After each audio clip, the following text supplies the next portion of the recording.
Buenos días, alumnos o estudiantes del primero medio A. Hoy día lunes de mayo empezaremos la clase de formación ciudadana. Entonces, todas aquellas dudas que ustedes posean, por favor, a través del chat o encienden el audio y formulan la pregunta del caso.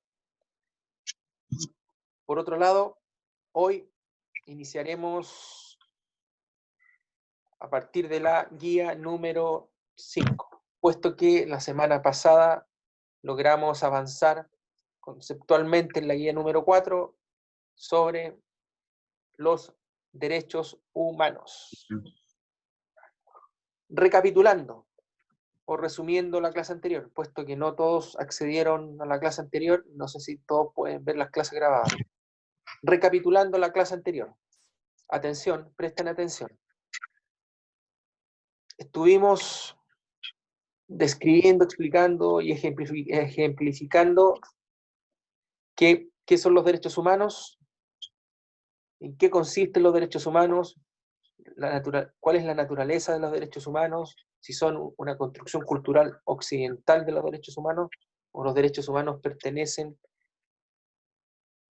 a la especie humana como tal. Está la distinción de los derechos humanos de primera, segunda, tercera generación.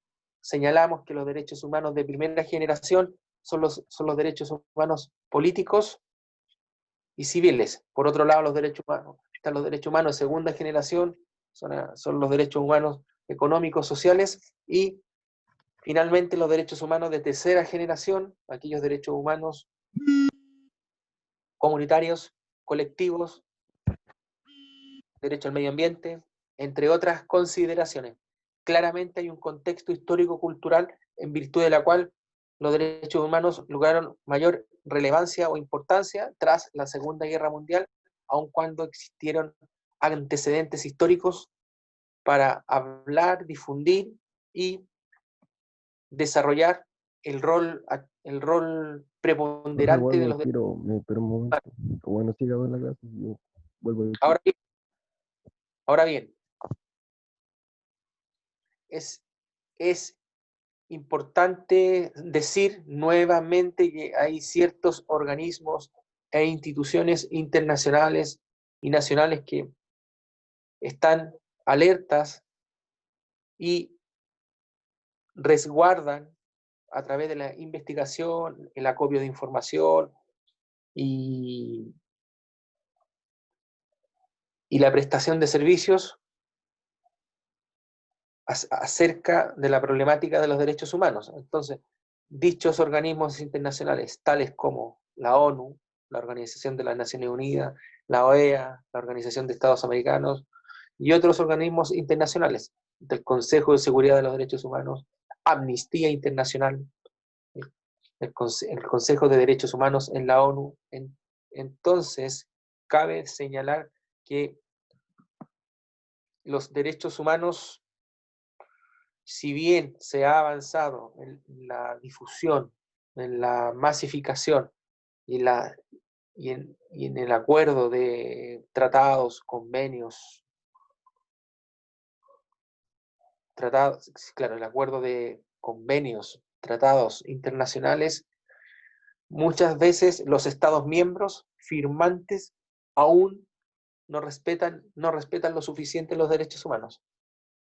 Entonces, la semana pasada aludíamos a esa evidente y deliberada contradicción. Por un lado, en tanto Estado miembro firmamos tratados internacionales de derecho público para resguardar los derechos humanos fundamentales de las personas, pero por otro lado, siguen existiendo guerras civiles, sigue existiendo tortura, violación de libertades individuales o derechos fundamentales, matanzas, genocidio, entre otras cosas. Entonces, ¿cómo logramos problematizar esa situación? ¿Cómo logramos solucionar o realizar una reflexión cotidiana acerca de esa contradicción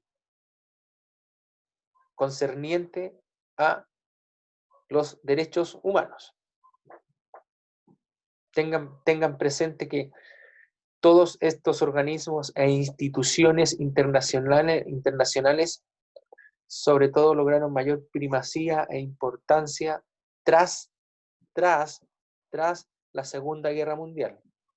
Es famosa la Declaración Universal de los Derechos Humanos de diciembre de 1948, en la cual ahí muchos Estados miembros, tras la Segunda Guerra Mundial, sobre todo los países aliados, señalaron expresamente que la igualdad, la justicia, la seguridad, la libertad son términos que deben ser respetados, cuidados y aplicados. Porque, ¿qué es lo que está en juego? ¿Qué es lo que está en juego?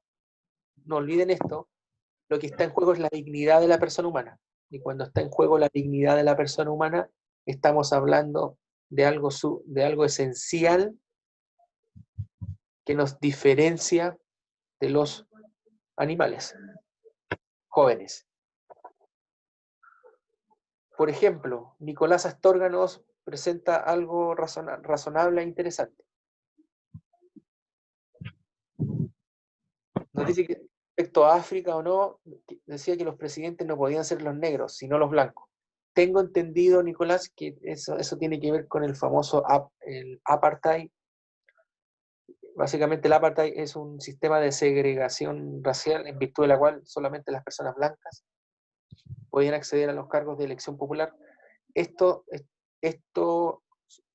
aconteció en Sudáfrica, en la Sudáfrica en la cual Nelson Mandela, tras de encierro, encarcelado, logró ser presidente.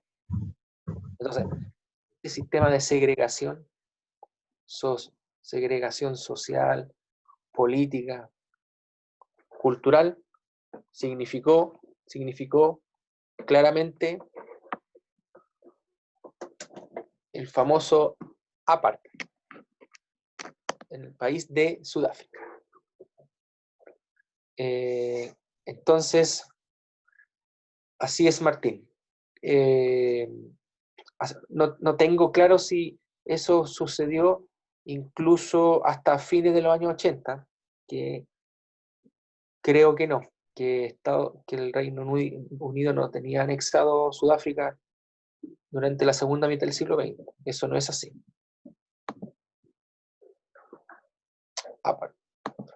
Apartheid se escribe de la siguiente manera.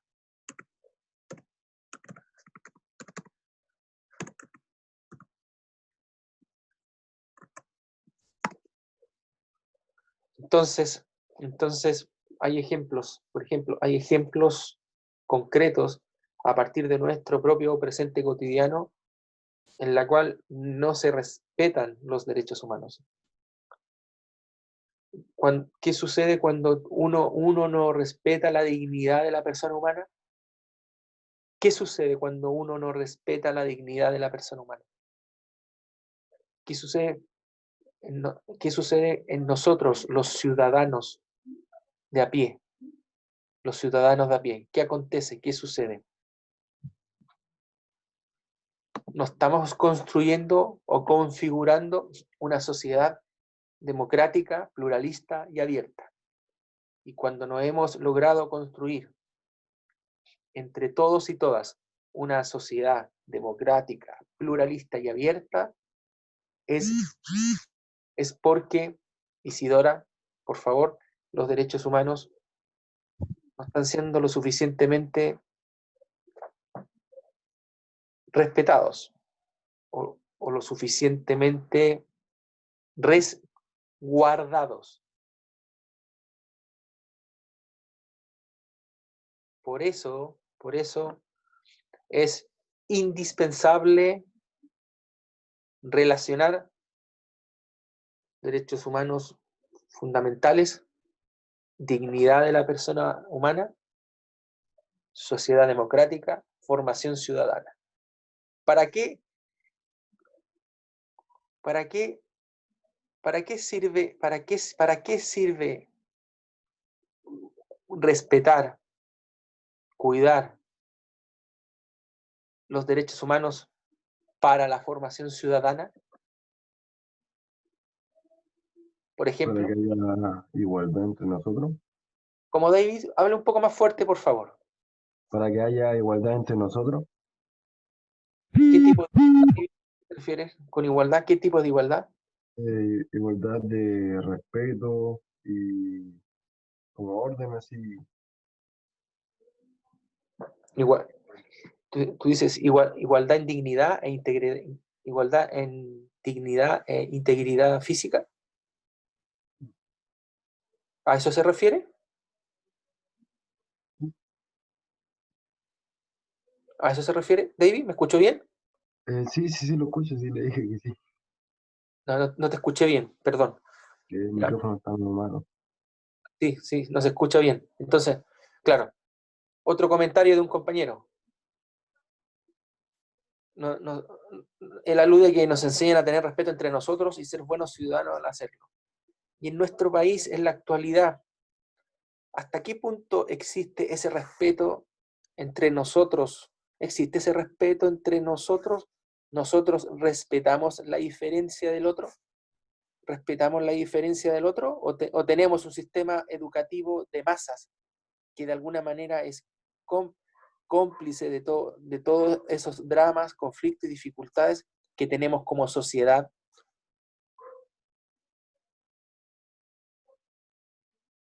La educación la educación formal de masas, en la cual nosotros estudiamos o nos educamos, ¿hasta qué punto permite el respeto entre las personas? ¿El sistema educativo chileno permite el respeto fundamental a los derechos humanos? Esa es otra pregunta. ¿Acaso la educación, o sea, nos enseña a respetar o algo así? Sí, pero yo estoy formulando preguntas para que Ah, ya. ustedes las comenten. Son preguntas. ¿El sistema educativo chileno permite,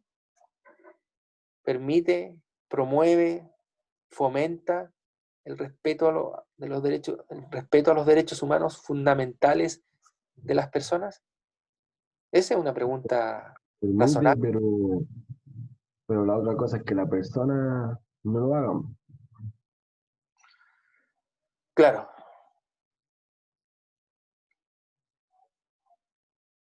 sí, pero el sistema educativo chileno tiende a ser segregador, diferenciador.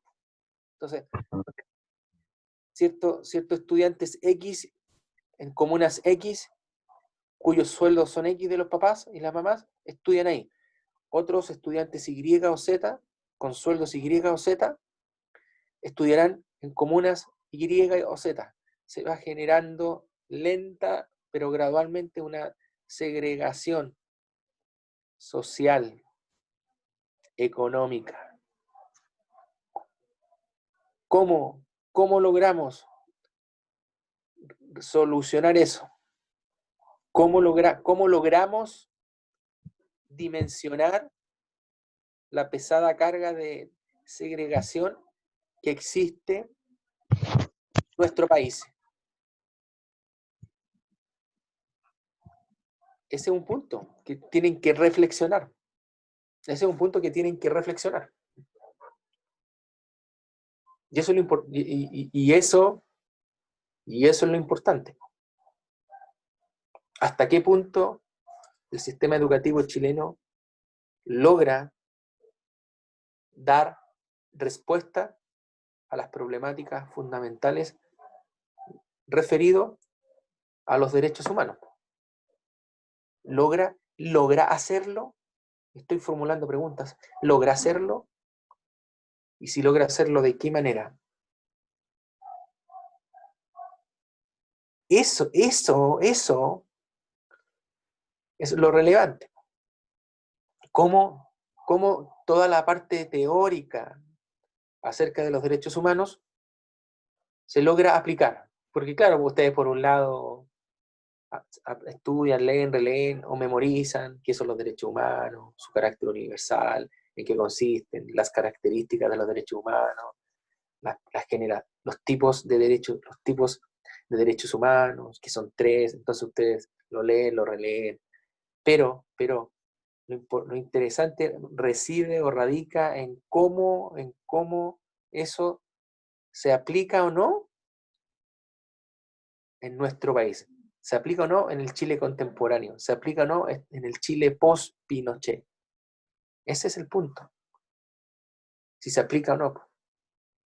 Si se respetan lo suficiente. Esa es la pregunta que le hago al público presente. Es decir, a todos ustedes. ¿Se respetan lo suficiente?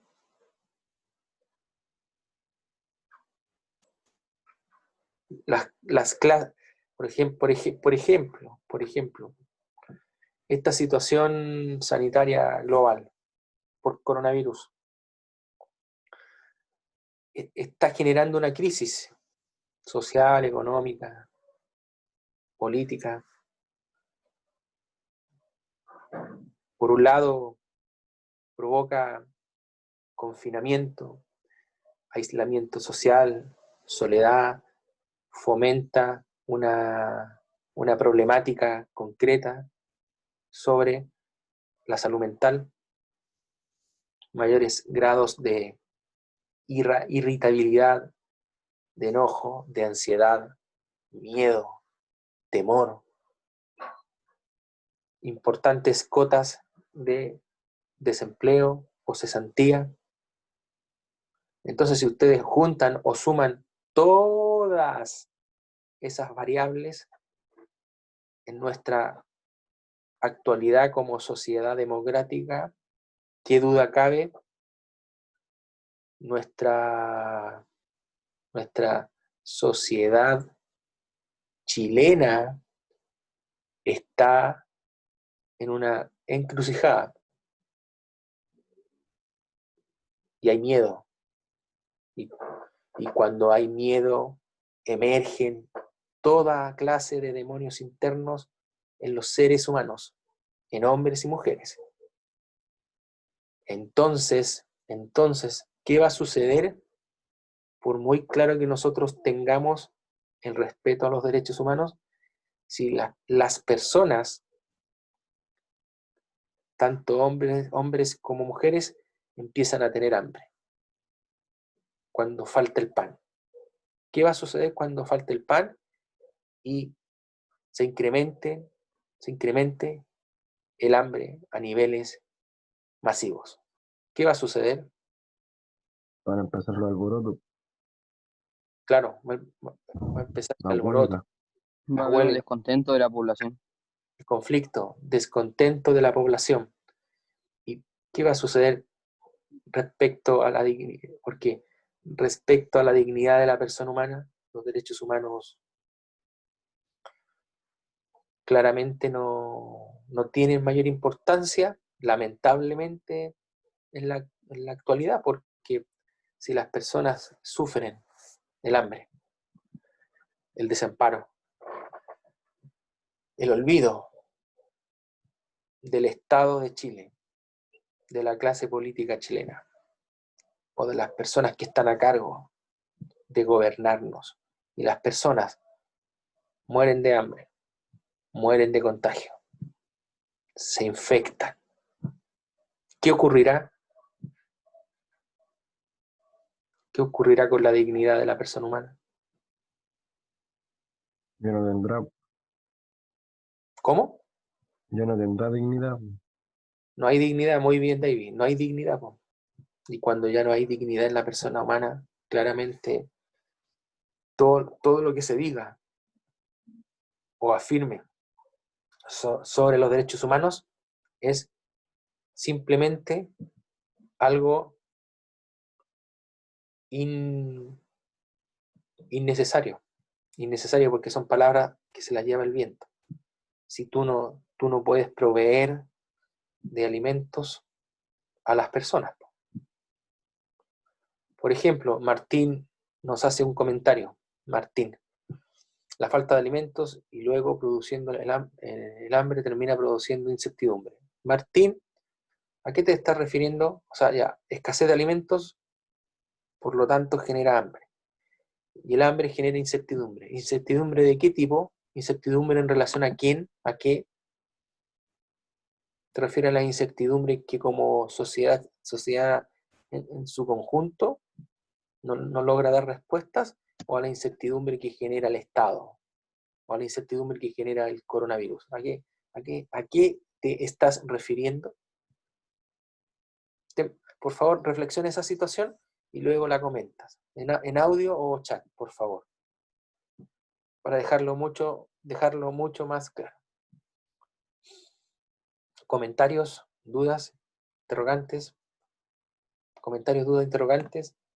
Entonces, eso es, en sentido estricto, lo referido a la guía número 4.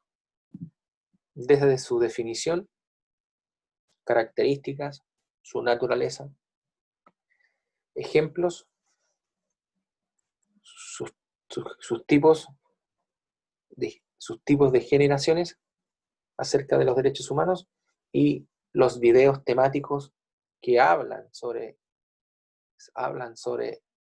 los derechos humanos en la realidad concreta o cotidiana de nuestro país.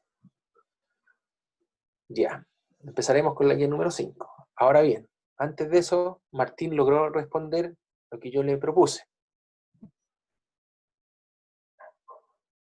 Ya, él está refiriéndose a que ese tipo de incertidumbre es un miedo excesivo de morir por inanición y por varias circunstancias actuales, como puede ser la pandemia, la poca acción del Estado y gobierno. Ya. O sea, claro, esa incertidumbre, tú dices que esa incertidumbre la genera tanto el Estado,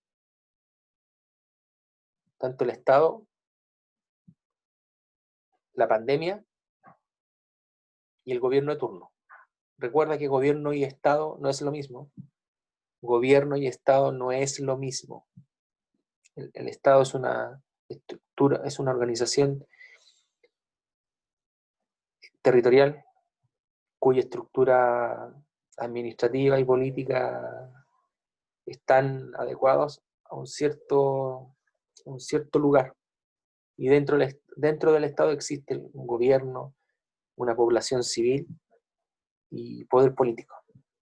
Sin Estado no hay gobierno, Martín. Sin Estado no hay gobierno. Ahora bien, Nicolás, otro compañero de ustedes, opina lo siguiente. A partir de esta crisis sanitaria por coronavirus, los derechos humanos se van para abajo, dice Nicolás, porque las personas ven a las personas infectadas como un problema o una cosa, no ser humano. Interesante lo que dice su compañero Nicolás. Muchas personas infectadas o contagiadas son concebidas o consideradas por otros seres humanos como simples cosas, objetos. Como son simples Sí, la cosas. gente que está infectada se le ponen como en la etiqueta como, mira, el contagiado, el vecino, así, el vecino contagiado. Ya se le olvida el nombre, sino que ahora se le pone una etiqueta. Y agrégale, se le agrega la etiqueta, el estereotipo, la etiqueta, entonces cosificamos a la persona, la cosificamos, es decir, un ser humano convertido en cosa, como un simple instrumento, como un leproso enfermo que hay que apuntar con el dedo. Qué fuerte lo que dice Nicolás, pero es un punto. O sea, el ser humano, la persona ya no es ser humano, es una simple cosa. Eso puede estar sucediendo en la actualidad. Puede estar sucediendo en la actualidad y habría que ver por qué ocurre, queridos estudiantes. ¿Algún otro comentario sobre el actual presente de nuestro país, producto de la crisis sanitaria por coronavirus? Está más grave la situación, no sé si han visto noticias, está mucho más grave la situación. Sobre 4.000 infectados, más de 700 muertos, colapso absoluto en las camas de hospitales públicos. El Y hospital de eso que Peñaflor. decían que estaban preparados. ¿Cómo? Y eso que decían que estaban preparados. Cuando dice que estaban preparados el sistema público de salud, Sí. lamentable, y es triste la noticia, Nicolás, pero el viernes o sábado pasado ya se informó que la totalidad de las camas del sistema público de salud colapsó, pues. Entonces ya estamos en el 100%. Entonces, claramente cuando te dicen el 94, el 95, el 92%, lo decía un experto infectólogo, es porque ya no hay camas críticas, no hay camas UCI en el sistema público de salud. Es lamentable y triste porque recién estamos a 25 de mayo. ¿Qué va a suceder la próxima semana? Están bajando las temperaturas, lo cual es muy bueno para el virus. Entonces, ¿qué va a suceder ante el colapso de camas del sistema público de salud? Ahí claramente el derecho a una salud de calidad, un derecho a una salud digna, que es un derecho humano, no se va a cumplir. Y si no se cumple, las personas morirán. Y si las personas mueren, ¿a quién le importa? Ay, Estoy diciendo algo provocador. ¿A quién le importa? Más encima, si muere uno de tus seres amados, no puedes ir al velorio, no puedes ir al funeral. Entonces tengan claro eso, que esta crisis, que la propagación del virus está generando una crisis sanitaria, económico, social, y que los gobiernos se van a medir por la cantidad de muertos. Entonces después la ciudadanía, tras el término de esta situación sanitaria grave, serán juzgados por la cantidad de muertos, por los cuidados y el estado de la economía productiva, que lo más probable es que sea precario, complejo, muy vulnerable, muy vulnerable.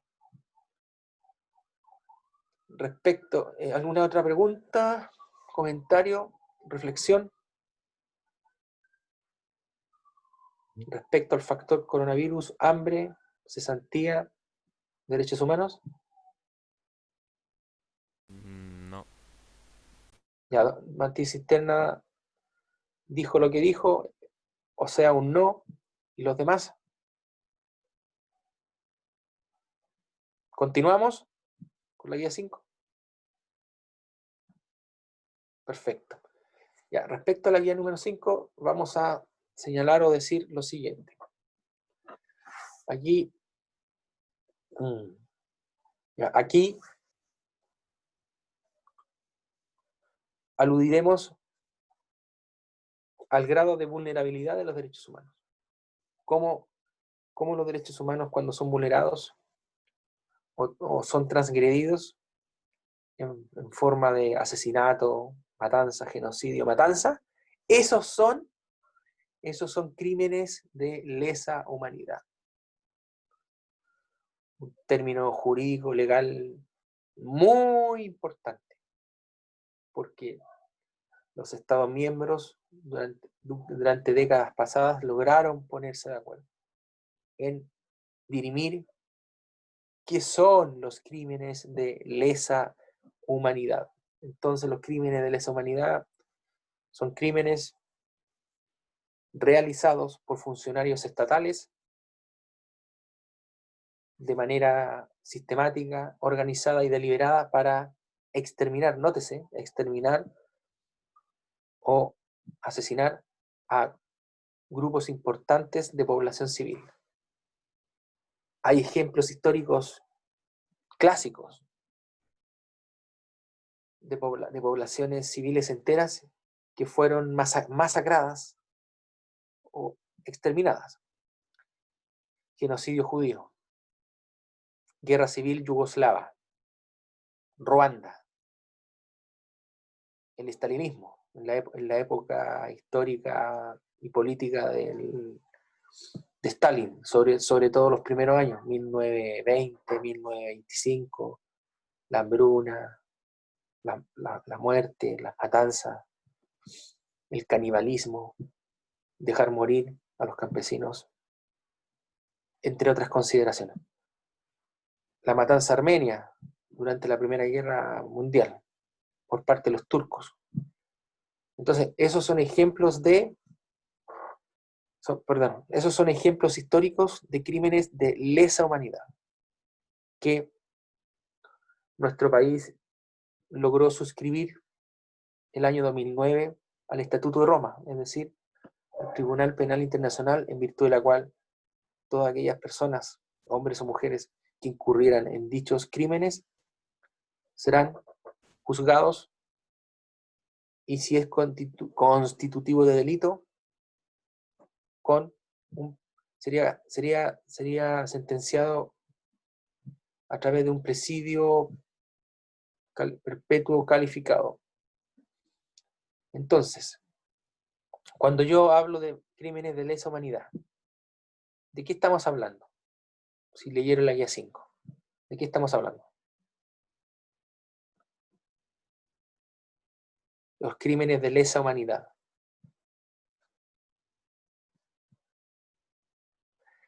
Aunque, claro, también el ejemplo que me dice su compañero, claramente la matanza del ejército nazi, de la Alemania nazi contra los judíos, gitanos, contra los gitanos, judíos. Estamos hablando de gitanos, fueron más de 6 millones, imagínense, más de 6 millones de personas muertas, asesinadas o masacradas en los campos de concentración, en los crematorios, a través de gases venenosos, entre otras consideraciones. Ese es un crimen de lesa humanidad. También lo realizado por la autocracia o totalitarismo de Stalin, la Unión Soviética, ese otro gran ejemplo, dejar morir a tus ciudadanos campesinos rusos de hambre, entre otras consideraciones.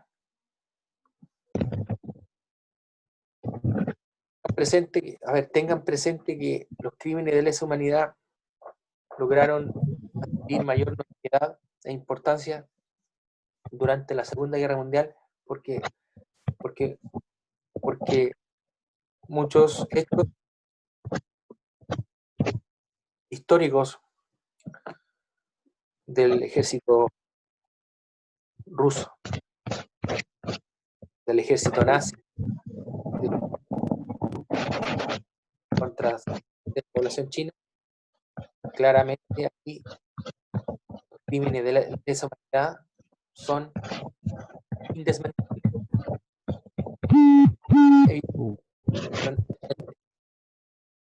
Son evidentes.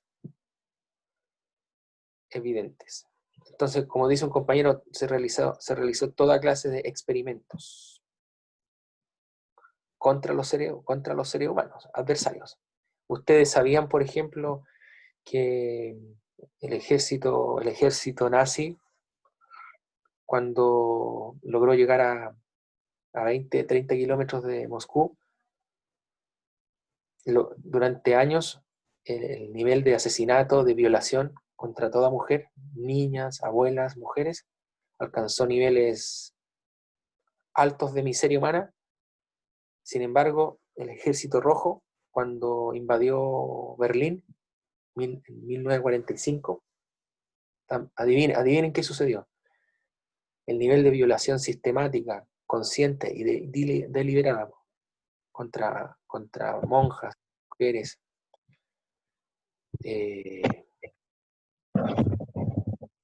alemanas, alcanzó cotas altas de claramente no lograron dar solución a eso. ¿Saben por qué o no, muchachos? ¿Saben por qué? Poder político, porque el Ejército Rojo era uno de los países aliados ganadores de la Segunda Guerra Mundial. Para que tengan presente esa situación. Para que tengan muy presente esa situación. Muchos países aliados hicieron vista gorda, o sea, actuaron como si no hubiera sucedido nada, pero el nivel de miseria, de muerte, de violación fue altísimo. Así es, Martín. Claramente se institucionalizó la miseria, humana. Claramente se institucionalizó la miseria humana. Claramente. ¿Preguntas, dudas, comentarios? No. Recuerde que estamos en la guía número 5, sobre la vulneración de los derechos humanos, cuyo gran ejemplo es los crímenes de lesa humanidad. Y ahí luego en la guía hay ejemplos históricos de los crímenes de lesa humanidad. ¿Comentarios? ¿Reflexiones, interrogantes? Muchachos, muchachas. No. Ya a Martín le quedó absolutamente claro. Y los demás, recuerden que la guía 4 y 5, ustedes deben realizarla sin enviarla o entregarla al profesor. La guía número 6 será enviada para ser evaluada. Por favor. Entonces, Alfonso, Daniel, David, Diego, los dos Martín, Nicolás, Lucía, ¿comentarios, dudas? Ninguno, profe. ¿Todo claro? ¿Más claro? ¿Más claro? Ninguno. Sí. Sí. Sí, profe, ninguno. Averigüen lo que sucedió en la época en que el Ejército Rojo invadió Berlín en 1945. Todo el desastre, matanza, masacre que aconteció. Muchachos, Escuché solamente el nombre del Ejército Rojo, pero nunca. sí, David, es cuestión de averiguar. Realmente ahí tú te das cuenta que la miseria humana logra niveles de alto Pero nivel. dicen que la muerte, o sea, la mayor cantidad de muerte ocurrió en Vietnam. O sea, hubo muchos muertos en Vietnam, pero no alcanzó el nivel de la Segunda Guerra Mundial y de las matanzas por hambruna en la Unión Soviética, David. Ahí estamos hablando de millones de personas muertas. Yo oí yo oí por una parte que un ruso intentó comerse al otro por hambre, por O el sea, frío. error, no intentó. En esa época el canibalismo existió. Incluso en los mercados públicos de las ciudades soviéticas se vendía carne humana fresca, a ese nivel de hambruna y de miseria humana. Así es. Sucedió, po. Queridos estudiantes, que tengan una gran semana. Abrazos. Cuídense mucho con el tema del confinamiento y aislamiento Chao, social. profe, cuídese. Tengan gran semana. Abrazos y estamos en contacto. Adiós. Chao. Chao, profe. Adiós. Que estén bien. Gracias. Buena semana.